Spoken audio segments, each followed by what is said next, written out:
सांगोला नगर परिषद सार्वत्रिक निवडणूक 2025 करिता निवडणूक निर्णय अधिकारी म्हणून काम पाहत आहे। 2025 मध्ये सांगोला नगरपालिका करता सार्वत्रिक निवडणुकीची घोषणा करण्यात आलेली आहे।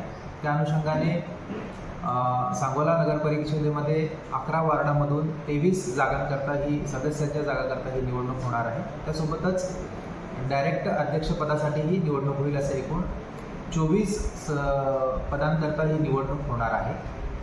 आणि या निवडणुकीकरता नगरपालिका प्रशासन, जिल्हा प्रशासन आणि सांगोला प्रशासन हे सज्ज झालेले असून नगरपालिकेचे जे काही निवडणूक नियम आहेत, कायदे आहेत, त्या अनुषंगाने विविध पथकांची स्थापना केलेली आहे। आणि दिनांक 10 तारखेपासून म्हणजे कालपासून नामनिर्देशन प्रक्रिया सुरू झालेली आहे। आणि यावेळेस नामनिर्देशन प्रक्रिया ही ऑनलाईन स्वरूपामध्ये असणार आहे। म्हणजे ऑनलाईन वेबसाईटद्वारे त्याचं नामनिर्देशन पत्र सादर करता येईल उमेदवारांना आणि त्याची प्रिंट काढून हे निवडणूक निर्णय अधिकारी यांच्याकडे आणून जमा करण्यात येईल। तर नामनिर्देशनची ही जी प्रक्रिया आहे 10 तारखेपासून ते 17 तारखेपर्यंत दुपारी 3 वाजेपर्यंत म्हणजे रोज 11 ते 3 या वेळेमध्ये नामनिर्देशन प्रक्रिया असेल। नामनिर्देशन प्रक्रिया ही तहसील कार्यालय सांगोला या ठिकाणी असणार आहे। आणि त्या अनुषंगाने पुढील ज्या प्रक्रिया आहेत, उमेदवारी मागे घेणे, चिन्ह वाटप, या प्रक्रियासुद्धा तहसील कार्यालय सांगोला या कार्यालयातच पुढे होणार आहे। आणि या निवडणुकीच्या अनुषंगाने विविध पथके जसे की फ्लाइंग स्क्वॉड असतील याची आम्ही स्थापना केलेली आहे। आचारसंहितेच्या अनुषंगाने ज्या काही परवानग्या द्यायच्या आहेत, जे काही परमिशन द्यायचे आहेत, त्या अनुषंगाने आम्ही पथके निर्माण केलेली आहेत। मतदान केंद्राध्यक्ष आणि मतदान अधिकारी यांच्या पथकांची नेमणूक करण्याचे काम सुरू आहे। आणि इतर जे काही नामनिर्देशनच्या अनुषंगाने प्रशिक्षण वगैरे जे द्यायचे होते, काल आम्ही याबाबत सगळ्या पॉलिटिकल पार्टीच्या मंडळींना आणि त्यांच्या म्हणजे जे इच्छुक उमेदवार आहेत त्यांना टाउन हॉल येथे प्रशिक्षण दिलेलं आहे।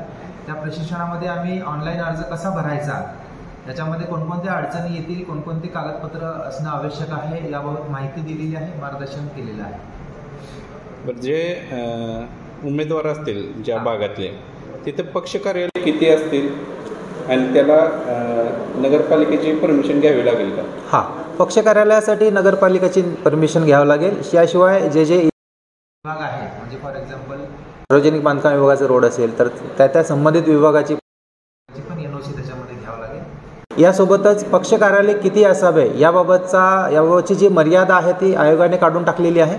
त्यामुळं नगर परिषद आणि म्हणजे जी स्थानिक स्वराज्य संस्था आहे त्यांच्या याच्यावर सगळ्यांना समान पद्धतीने आम्ही पक्ष कार्यालय देतोय। त्यामुळे सद्यस्थितीमध्ये पक्ष कार्यालय एका वार्डामध्ये 1 या पद्धतीने आम्ही पक्ष कार्यालय देतोय। आणि जिल्हाधिकारी महोदय यांच्या पूर्ण जिल्ह्यामध्ये एक समानता असावी या पद्धतीने जे काही निर्णय येईल त्याबाबत आम्ही करू। सद्यस्थितीमध्ये तर आम्ही एकच पक्ष कार्यालय एका वार्डामध्ये देतो। जे सूचक आहेत ते भरणे अनिवार्य आहे का?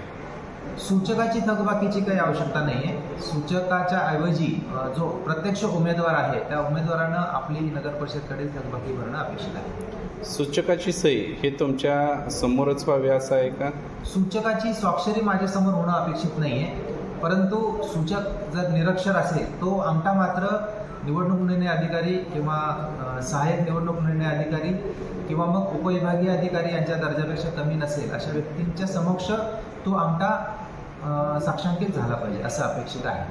आणि जर समजा छाननीमध्ये सूचकाच्या स्वाक्षरीवरून काही वाद होत असेल, काही ऑब्जेक्शन होत असेल तर तेथे संबंधित उमेदवाराची ती जबाबदारी असणार आहे की ती स्वाक्षरी त्या सूचकाने केलेली आहे। ओके, धन्यवाद।